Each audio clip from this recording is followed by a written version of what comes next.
एक बार की बात है, एक राजा तलवारबाजी कर रहा था तो अचानक से उसके अंगुली में कट लग गया। तो पास खड़े मंत्री अचानक बोल उठे, राजा साहब चिंता ना करें, जो होता है अच्छे के लिए होता है। यह सुनते ही राजा को गुस्सा आ जाता है। राजा उस मंत्री को कारागृह में बंद करने का आदेश दे देता है और बोलता है, इसको फांसी पर चढ़ा दिया जाए। यह सुनकर मंत्री घबरा गया। उसने राजा से निवेदन किया, महाराज मैंने आपके यहाँ इतने वर्षों तक काम किया है, क्या आप मेरी अंतिम इच्छा पूरी नहीं करेंगे? राजा बोला, ठीक है, बताओ क्या है तुम्हारी अंतिम इच्छा? मंत्री बोला, कृपया मुझे 10 दिन का समय दीजिए, उसके बाद आप मुझे जो चाहे सजा दे दीजिए।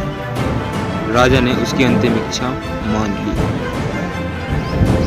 राजा दूसरे दिन अपने सैनिकों के साथ जंगल में शिकार पर निकला। जंगल के बीच में राजा अपने सैनिकों से बिछड़ गए और रास्ता भटक गए। रास्ता ढूंढते हुए राजा वनवासियों के बीच पहुंच गए, जो बलि देने के लिए किसी को ढूंढ रहे थे। वनवासियों ने राजा को पकड़ लिया और वन की देवी को बलि देने के लिए ले गए। बलि देने की सारी तैयारियां पूरी हो गईं। जैसे ही राजा को बलि देने के स्थान पर ले जाया गया, वहां खड़े बुजुर्ग की नज़र राजा की खंडित अंगुली पर पड़ी।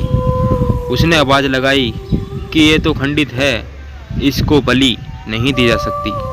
तो वनवासियों ने राजा को छोड़ दिया। राजा जैसे तैसे वहां से निकला और अपने राज्य पहुंचा। सबसे पहले कारागृह में अपने मंत्री से मिलने पहुंचा।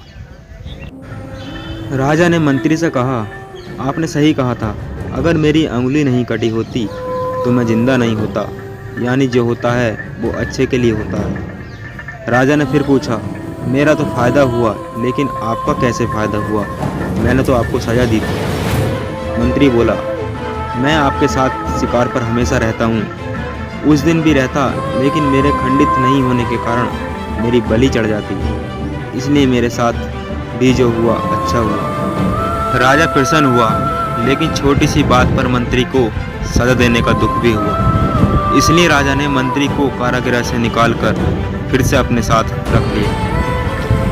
इस कहानी से शिक्षा, दोस्तों अपने जीवन में बहुत से उतार चढ़ाव आते रहते हैं। कभी कभी कुछ चीज़ें मन मुताबिक नहीं होती, इस कारण से कभी निराश नहीं होना चाहिए। हमेशा याद रखें, जो होता है अच्छे के लिए होता है।